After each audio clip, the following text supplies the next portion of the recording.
Morning, everyone. What is it, the 21st? Friday, June the 21st here in the Philippines. Walking up the mountain road again.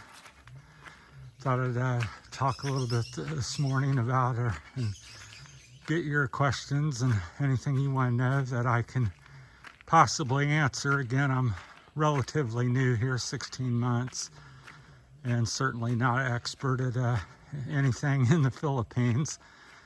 But I wanted to talk about like buying property or real estate or pricing, some of the things I've experienced because I've been here and looking around a little bit, maybe getting a little more serious to do something. But what I find is, like everything else in life, or especially here, it's a wide variance of things. And I come from America. In America, you got realtor, you got a sign out front, it's on the internet. There's a couple dozen pictures or more on the internet. You got 100 other realtors with that information as well, willing to show you the property or whatever. You drive down the road, there's, like I said, a sign out front, says call this number or take a brochure. Very well marketed and advertised. Here, at least in the province, from my experience, like again, I'm not in the big city.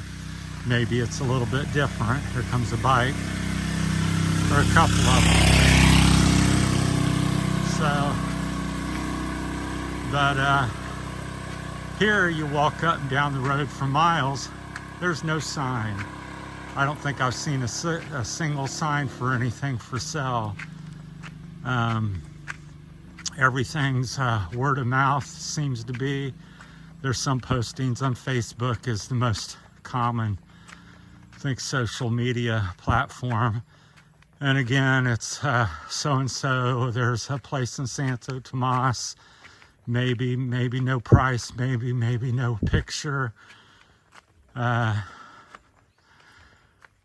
Just things like that. So it's I find it from coming from the West, it's very difficult to find anything, find out where it is, what the price is, what it consists of.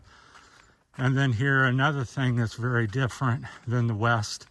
It's like you come to look at my house. Well, that's my house. I'm selling it. I'm the owner. I have the title to it. You buy it, it's your house, and everything that is there is yours. And here it's like, well, I'm interested in this hectare or these 5 hectares. Well, there may be 10, 15 owners to that. There may be no, where in America that's not, as far as I know, I've never experienced that, where that's, so many ownerships. It's usually, one person with a clear title to something, and it's pretty simple and quick and clean, and nothing to overly think about. Here, like I said, several owners. You might think, well, I'm looking at this hectare. Look at all these wonderful trees here. Oh, I've got a mango tree. I believe that's what that is. And I'm going to buy the property and have some fresh mangoes. Well, you may buy the property, but that's not your mango tree. That's that's the man's father's mango tree, and that's his mango tree. So, and he can come over and cut it down or harvest the mangoes, and so it's lots of things like that. So, which is very strange to me. Also, you may think, well, I bought this property and I'm going to put my driveway here and come up this way the mountain to my property.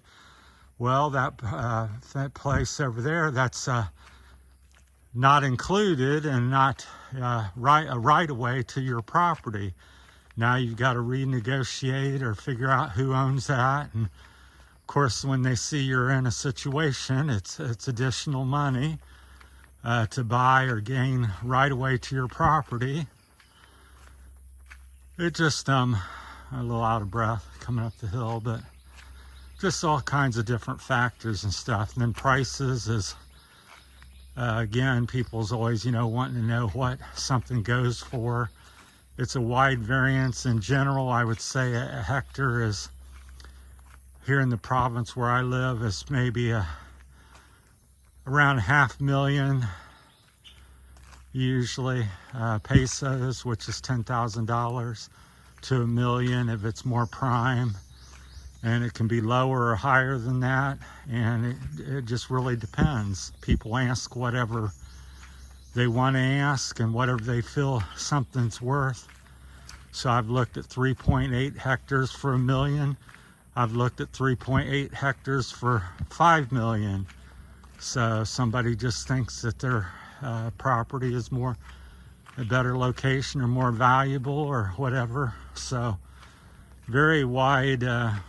So to nail something down is very, very difficult to say, yes, come and everything is priced in this structure. It's, it's just a wide variety, as everything else I talk about here. So just prepared for that. And it's really kind of who you know here.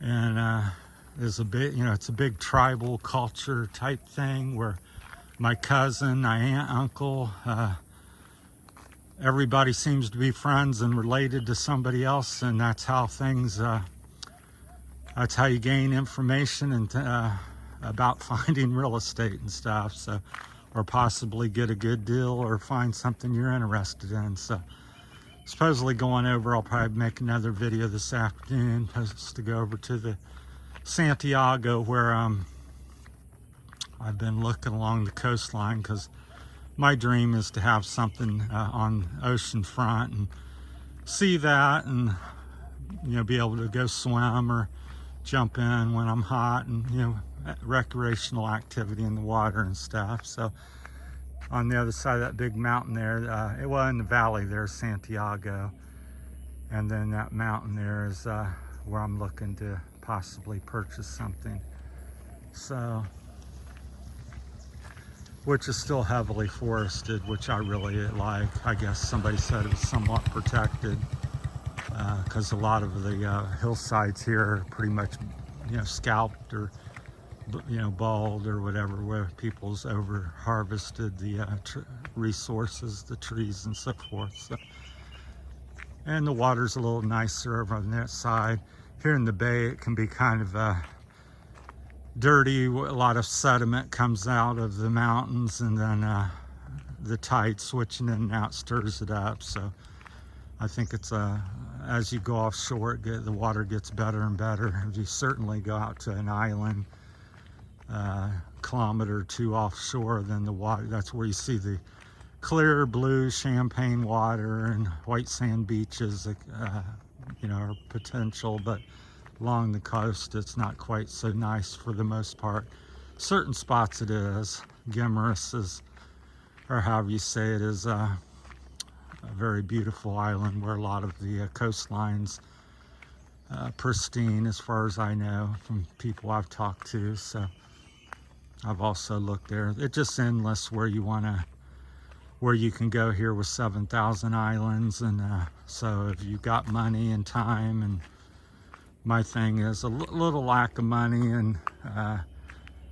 and time, and I've kind of settled here, and this is my home, and it's, it's okay. So it's a lot of, as you get older, it's a lot of headache, and you don't want to jump around so much, so as you did when you were 30, 20, 30, and 40. So, but that's kind of the real estate here in the province, and Iloilo. So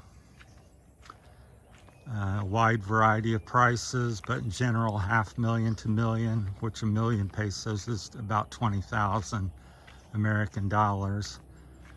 And I would advise, if you're looking at real estate or doing anything, starting a business, I would highly recommend an attorney. If you're a local person and you're friends with people and family, then maybe you can do it do what they do and take your chances. But I think if you're a foreigner here, I think it's very unwise to do anything without an attorney.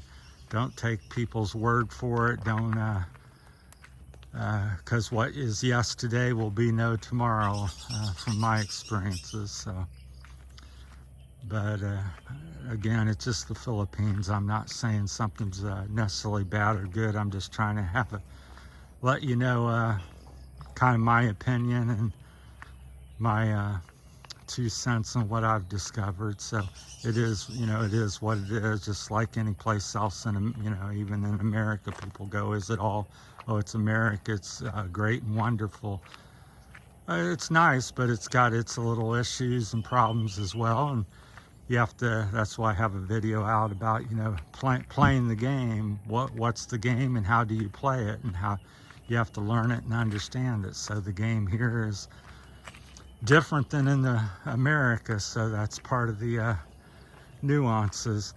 That 3.8 hectares is that I looked at is on the right side of that bald spot. I'll zoom in on it. On that mountain there, right in the middle of the screen right now, there's like a brown area. There's 3.8 hectares for sale for $1 million. There's like a, I don't know if I can get a little closer. There's a little cabin right there at the below. You can see it's kind of in the middle at the bottom of the screen. That's not included, but that's where the property is, right above that. So if anybody's interested, you can contact me and I'll let you know. I'll get a hold of the Dudoy. He's kind of helping me look around here, and he seems to know everybody. He's grew up here, his family's from here, so he's taken me over to show me something else over around the corner. So and plus it would help him out. I guess he gets a small commission as too, so on anything that he helps sell. So that's not his necessarily business, but he does do that on the side. So yeah, so there's where I'm looking to go, up along the coastline there. And of course, as like any place in America, if you're looking in town, price goes up. Generally, if you're looking near the ocean, price goes up. If you're 10 mountains into the heartland of the island, price typically will go down. Land will become more cheaper because it's a little less desirable and more remote and things like that. So so that plays a big part of it here too, as well as people's mood and emotion and what they think it is. An older person selling something might be out of touch with pricing, and they're older, they don't care, they want to get rid of it. Well, you're going to get a better buy. Somebody younger and trying to climb the ladder and has something, wants to command a higher price for it and wants to make money. They're not just wanting to get rid of it, so you're going to pay a little higher price. And of course, being a foreigner plays into it too. Somebody sees you're a foreigner or you're married, even if your wife goes alone or something, they find out she's married to a foreigner. Well, the price mandate usually will go be higher in some manner, or go up, and things like that. So keep all that in mind. Just a big variety of things. So I know everybody likes an easy answer on everything, but in my belief, I don't think there's an easy answer. Just like living here and affordability or dating somebody, I just don't think it's cut and dry where sure, come and it's this is how you do it, and there's a manual to do it, and it works like that every time. I think that's nonsense and foolishness. So just be sharp about it. And the thing I always talk about or bring up is take your time, don't rush. Research, get information. There's lots of places to sell and buy, and lots of places you can live here in the Philippines. So that's my take on it this morning. Thanks for listening and watching, and we'll talk at y'all later. That's Negros Island there. You can kind of see it pretty good this morning. It's got some clouds just over the lip of the mountain, but that's on the other island, the big island called Negros Island. We're over on the Visayas Island, so it's a good shot of it there between the trees. I'll zoom in a little bit. So there you go over there. That's Negros on the other side in the cloud deck. So thanks for watching, everybody. Take care.